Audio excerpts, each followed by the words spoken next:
You can get pumpkin included in almost anything in Circleville during Pumpkin Show. My favorite food is pumpkin donuts. My favorite food is pumpkin pie. Pumpkin pie. Probably on the sweet side, we like the pumpkin brownies a lot. For the non-sweet items, the pumpkin chili and the pumpkin burgers. Sometimes we'll have pumpkin ice cream. I've tried the pumpkin blossoms. Lindsay's Pumpkin Donuts. You know, they've been making them for 50 years, and so they sell out. People line up 3 blocks long to get a Lindsay's Pumpkin Donut. Whittick's, which is a candy shop here in town, they make pumpkin fudge. There are people with pumpkin cappuccino, pumpkin soda. I've tried pumpkin flavored bacon, which is really interesting, but there are all kinds of pumpkin products available during Pumpkin Show.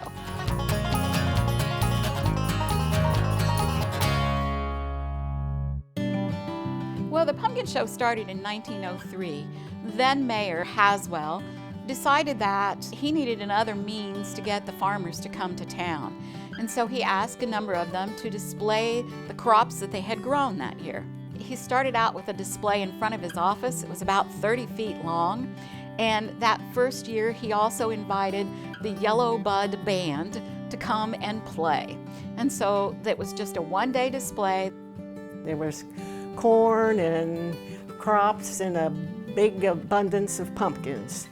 And this event was so successful that the next year, a whole block on West Main Street joined him. The merchants kind of got involved in the whole thing. Some of them started up decorating their stores and making things look a little more presentable.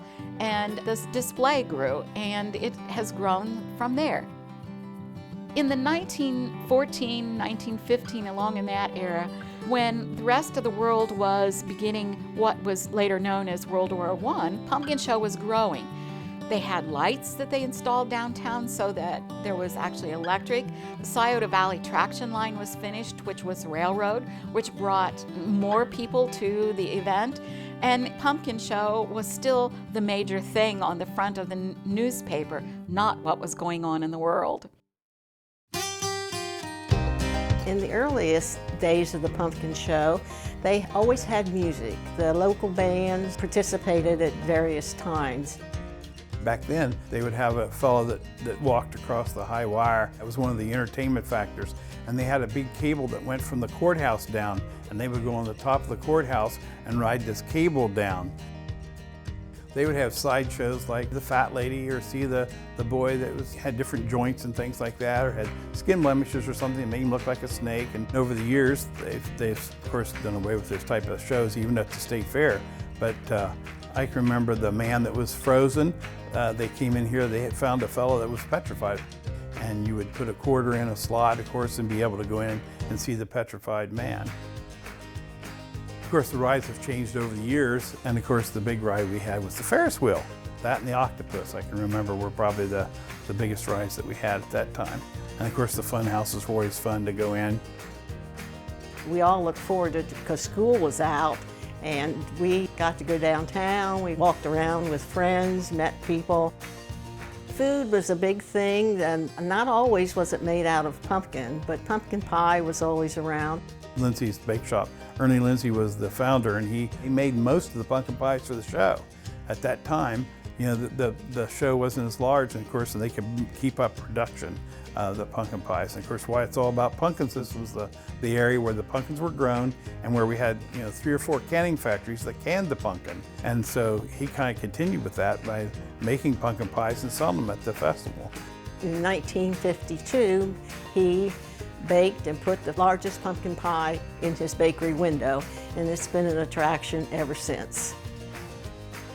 The churches and service organizations set up stands around the town.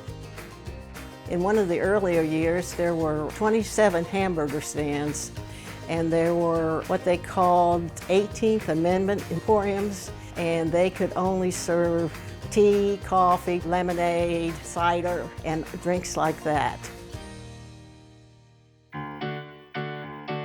One of the merchants downtown in 1906 decided that it would be a really great idea if they had a baby show as a part of the show. As it says in the history books, he was a single gentleman and had a business downtown. And everyone was very concerned that he really didn't know what he was getting himself into, but they thought he would learn a lot about babies and their mothers by the time the show was over. Well, 42 babies were entered into that first baby show, and last year we had about 380 babies participate in the baby parade and show. Like a lot of little girls in Pickaway County, I was a contestant in the Little Miss Pumpkin show. Got to ride through a parade on a car. My sister and I were contestants, but we didn't win. In the 1930s, they started the Miss Pumpkin Show contest. And at the time, just ladies who were seniors in high school could participate, and they came from all of the high schools all over. Since that time, our pumpkin show royalty, or the queens and their attendants, visit festivals all over the state of Ohio. It is a great opportunity for them to represent Ohio and to represent the pumpkin show. In the 1980s began the beginning of the Pumpkin Growers Association. That meant that pumpkins began increasing in size significantly in the displays that were happening at the pumpkin show. In '87, there were 13 entries for the pumpkin show in the largest pumpkin category, and the winning pumpkin was 317 pounds. By the 1990s, the largest pumpkin was 473 pounds, and at 2005, it was 951.5 pounds. Obviously, they got better at growing pumpkins very quickly, and they started all sharing the secrets that they had between the farmers who were growing those pumpkins.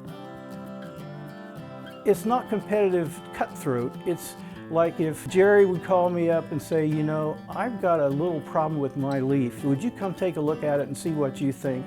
And so we share information, suggest things they might do to improve them, stop a disease, kill a bug, things like that.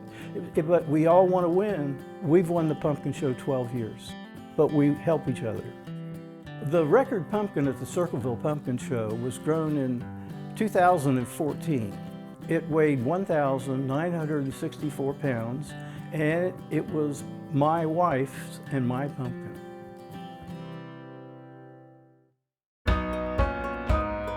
Dad started in the 30s, and they made him a trustee in charge of the chickens and the turkeys. And then in '46, he became the secretary of the Circleville Pumpkin Show. He spent 55 years as a secretary. Then I took over as a secretary in 1990, so this will be my 28th year.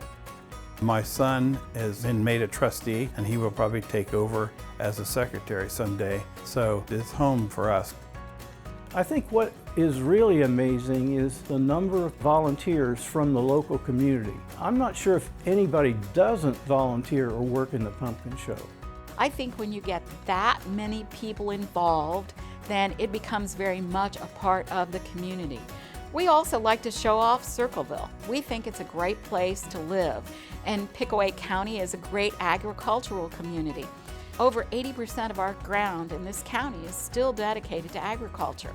And so us being able to have Pumpkin Show as a great display of agriculture is very important to the community. And I think that makes it very much a part of what we all want to be a part of.